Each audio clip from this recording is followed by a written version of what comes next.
Alright mga idol, ang gagawin natin ngayon is papakita ko sa inyo yung mga bagong stocks dito sa Mall of Asia sa RG Guitar, no? So ito, ang dami ditong mga dumating na bagong unit.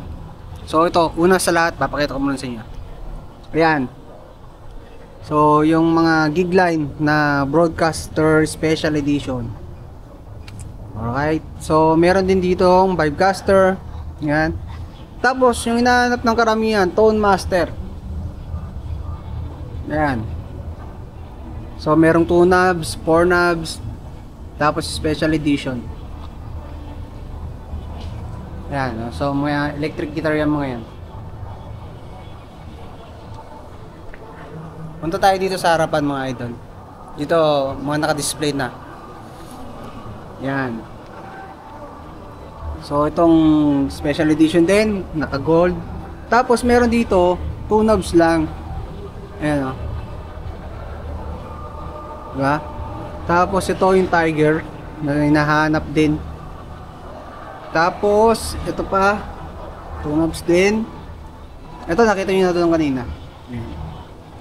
So yan yung mga available na kulay ng Tone Master, no? So meron yan dito sa Mall of Asia sa RG Guitar. Tapos ito mga Vibecaster. Tapos nag-iisa na lang yung Jazzcaster. Ayan, isa.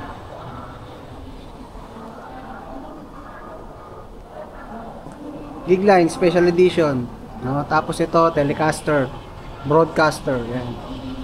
Yung black sa likod. Ayan.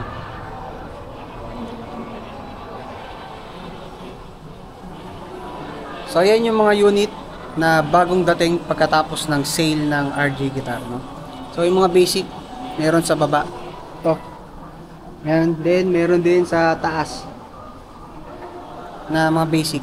Tapos dito, ito maganda to. Hindi ko pa ito na-testing pero gagawin natin ng video to. Ayan, oh. Uy, ang ganda, oh. Ka-gold top, tapos naka-humbucker.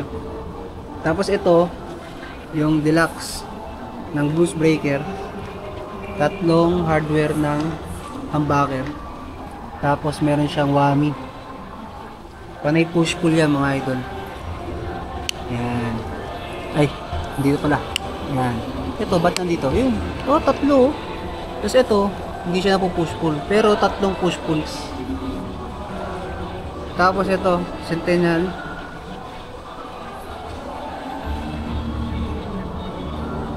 So, yan yung mga available na naka-display ngayon dito sa harapan. No? So, pumunta na lang kayo dito mga idol. Kung gusto nyo makita yung unit or matesting. So, sa mga acoustic guitar, same pa rin naman. Ayan pa rin naman yung mga acoustic. Ayan o.